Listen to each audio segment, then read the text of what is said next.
Hey, welcome to Origin Gates podcast, Wisdom's Echo. This is Grant and Samantha Mahoney, and today we want to talk about fulfilling your dreams. Hi everyone. So Grant, we've been married for 25 years now, and I remember when we were courting each other, you made a profound statement which scared the life out of me, and you said, I see us having multiple streams of income. I think you heard a teaching and you actually called it 7 streams of income. So where are we today on that? Well, I think it's been a long journey to get to where we are. I don't think we have 7 yet, but we're very close. We have at least 5. Yeah. And I'm still looking for more opportunities. But I think it all started, working for a boss, and I guess having this holy, what's the word I'm looking for? Like discontentment. I wasn't content with just working for somebody. I wanted something of my own. And back all of those years ago, we didn't really know how to do anything, but slowly Yahweh's taught us what to do. And I think it's about just having that dream and never letting go of that dream, and just pursuing it with everything and putting your intent out there to actually see something manifest. You raised an interesting point about starting off working for a boss, and we did that for many years. It's only been in the last 12 years that we've actually branched out and started to do our own thing. And it just makes me think about your life and how your steps are ordered by the Lord. Like, I remember when I was in school, all I wanted to do was become a teacher, and I didn't become a teacher. However, the desire never left me, and I'm still teaching today. And one of the things that we do, one of the streams of income that we have, it is still to do with teaching, but it looks different to what I had my heart set on in school. I thought I was going to be a school teacher. And then I actually went into administration.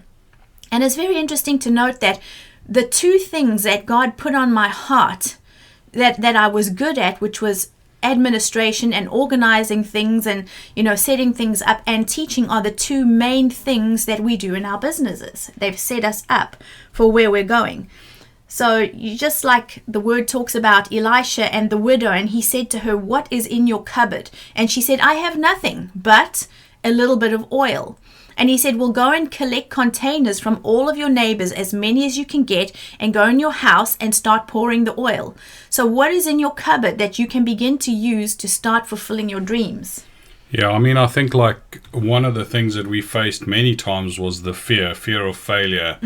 And all these things everything would be negative that came when we would start to look at starting our own business. Oh, well, I don't know how to do this. Oh, but how are we going to get the money? Oh, but I don't know anyone that can help us. Oh, and everything was just always negative. And it wasn't until we broke that cycle and we said, no, we're not going to allow the negativity to come in, and we're not going to allow this fear to grip us. We're just going to go for it, and almost like hope for the best. But that's what it's about, because hope, without hope, you'll just feel miserable all the time. So you have to have hope. So we put out our hope, and we took a chance. And I look back at that now, and I'm so grateful.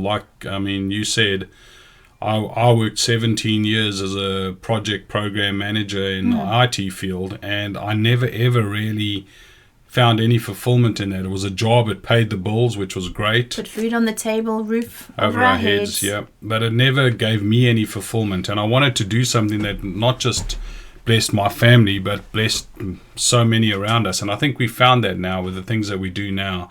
I feel so much fulfillment in it, but it wasn't easy getting to this road. Like we said, we worked 17 odd years before we actually started our own thing. And I think working for a boss is important, because it gives you that understanding of what it's like to work with people, what it's like to not be the boss, to have to follow orders, etc., and do a job and meet deadlines and so on, which is great, because it's just a training ground. Everything is a training ground. Yeah, and as the word even says, if you're faithful with a little, he'll make you faithful over much. And I have had a conversation with many people who want to go into their own ministry, and I say, if you want to have your own ministry, start serving someone else's vision, because when you're faithful to steward the small things that he's given you, then he sees you fit and competent to manage the big things that he has in store for you. So I think stewarding is a really important role in following your vision, especially in business. Yeah, I think stewardship is so important in anything that you do. Like, we both served in the different churches that we attended. I was in the mission field for many years with a ministry in South Africa. And I would do the most menial jobs, from cleaning toilets to whatever the pastor required, I would do it. I would drive him around. I was his driver when we went on missions, etc., etc. And I never looked at any of those things as beneath me. I just looked as them as something that I needed to do my reasonable service to actually advance. And so I think that's one of the things we have to always keep ourselves in a state of humility and never think that anything's above you.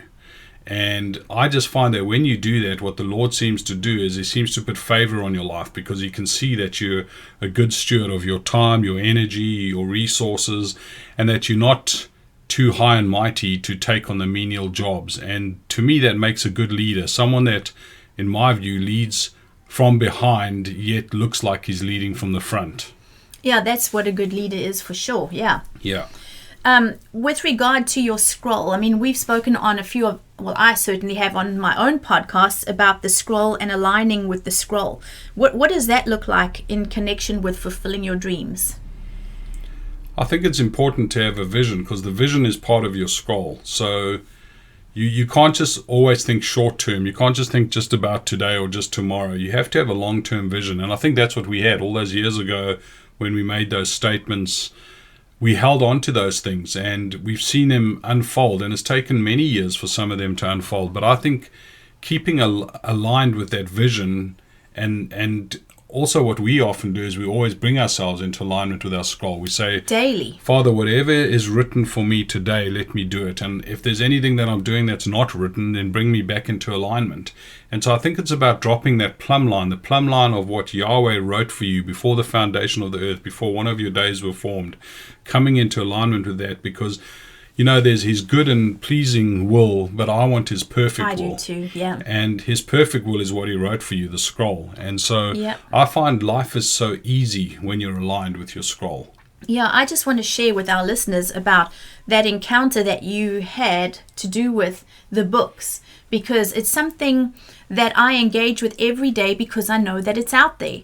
Grant is an amazing seer. He sees more clearly in the realm of the spirit than he does in the natural, which is how he determines which realm he's looking into. And so one day I said to him, my love, would you please go into heaven, into that realm, and could you please tell me what is written in my book? Because I really want to accomplish everything that God wrote for me before one of my days came to be.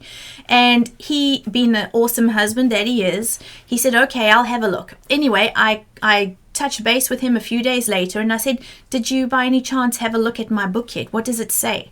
And he said, well, I did access that realm and I did see your book, but it was very interesting. It was like it was open on a lectern, that a preacher stands behind and when he preaches on a Sunday. And he said, and your book was open, and I went to go and have a look at it. He said, but there was an angel that stopped me from reading it. The angel said to me, this is for Samantha to pursue herself. This is not your job to pursue it. So that's our first thing out there. Don't get others to do your stuff for you. You pursue your own book. So anyway, he said to me that he's found a very interesting thing in that realm. He said there were many lecterns that had all of our books on. Everyone who's alive on this earth today, their books were on one of those lecterns, and they were open. And there was a being, and the being was oval in shape and different intensities of light from inside to outside. And this being stood at the beginning of every day. When the sun comes up in the morning and you see the little tip cresting in the horizon, that's when the being starts to read all of our books and what Yahweh wrote in our books for us. And as the sun comes up in the morning, the being continues to read. By the time that sun is a full ball on the horizon, the reading stops. So this is a practical thing for us to engage, because every morning I come into agreement with that book and I say, Father, whatever it was that was read over me for today that you predestined me for, I come into agreement and I give you my yes for it. So, when you agree with your scroll, then the word says he gives you the desires of your heart. So that doesn't mean he takes what's currently there, going, I want a Lamborghini and a Porsche and a Ferrari in my garages, and he goes, okay, I'll give you those desires. No, what he's saying is, when you agree with your scrolls, it says he gives you the desires of your heart. He puts them in your heart to align with your scroll. Yeah, I just love that. I mean, that encounter was so special, because what it made me realize is that, you know, when we come to the earth, we forget everything about that life before when we were with Yahweh. And these beings read our book over us every single day, trying to call to remembrance who we truly are and what we're truly called to be. And so it's so important to align with your scroll. It's just, I mean, I found my life become so much easier since we've started doing that. For sure. So, you know, when you're seeing into the future, don't just look, as Grant said, till today and tomorrow to see what's there. Start engaging long term. So if I ask you, where do you see yourself in 10 years? Take a pen and paper and start writing down everything that's in your heart, even if it seems so ridiculous, like it's not accomplishable. Is that a word? Anyway. Write it down, you know, because maybe God is starting to give you bits that come out of your scroll that he wants you to fulfill. Never forget, he's the one that equips you to do everything. And I think it was like 18 years ago when we were just leaving Ireland, because we used to live in Ireland, and Sam said to me she had an encounter with the Lord, and the Lord said, you will be back in Ireland by the time you're 50. And that is not long from now, a few years away. 3 years away. But you know what? We are planning for that. We are not just sleeping on it. We're not just resting on it. We have plans in place to see that that's going to happen. So it's so important to do that, to write these things down and to remember what Yahweh said, and then to pursue it. Don't just leave it there. Actually do something practical about it. So I just love the fact that you can do that. And so I want to encourage all of you guys that are listening, whatever your dream is, put plans in place so that you can see yourself fulfilling that dream. Small steps. Every small step will eventually get you to where you need to be on that journey. But if you sit still, you're never going to move. Yeah, that's it. So just to summarize a few important points, have your vision. Write it down. Where do you see yourself in 10 years? Ask the Lord, what's on my scroll? How do I engage with my scroll? How do I accomplish these dreams that you've put into my heart? Fear is another thing. Don't fret the stuff. You know, he's put everything that you need to accomplish it. Another important point maybe you can talk to is working with others. You know, that it's important to find someone who has the same heart as you for kingdom purposes. I think, I mean, you've heard us talk about this so many times, but for us, relationship is everything. Yeah. And because, you know, we just individuals, me and Sam, and we have these businesses, there's no ways they can prosper and thrive with just the two of us, because we can only do so much. We have limited capacity. And so you have to find people that you're in relationship with that can literally catch the vision, that you can work alongside, people that you can trust. That's why it must be out of relationship. Yeah. And then what happens is when they're serving your vision in this thing or your dream, then what begins to happen to them is a vision or a dream gets birthed in them.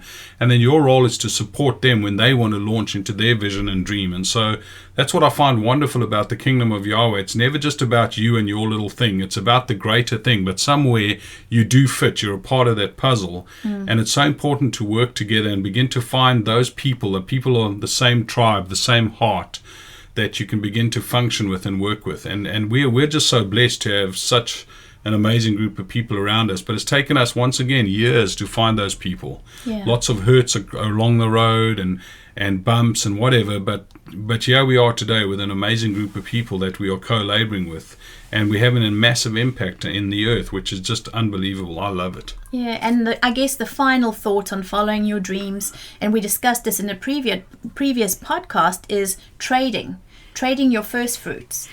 Yeah, trading is so important. It's something that ever since we heard about the teaching on trading, or teruma, as it's called in Hebrew, which means first fruits, it's literally changed our lives, because we used to tithe, but we never ever saw the benefit of the tithe because we didn't understand it. But when we started paying first fruits, or teruma, it opened a flow of our lives, and that's never stopped since then.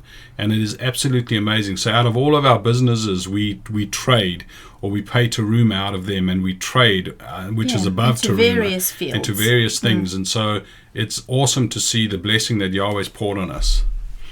Well, bless you guys, and thank you for listening. Thanks for your time. See you next time.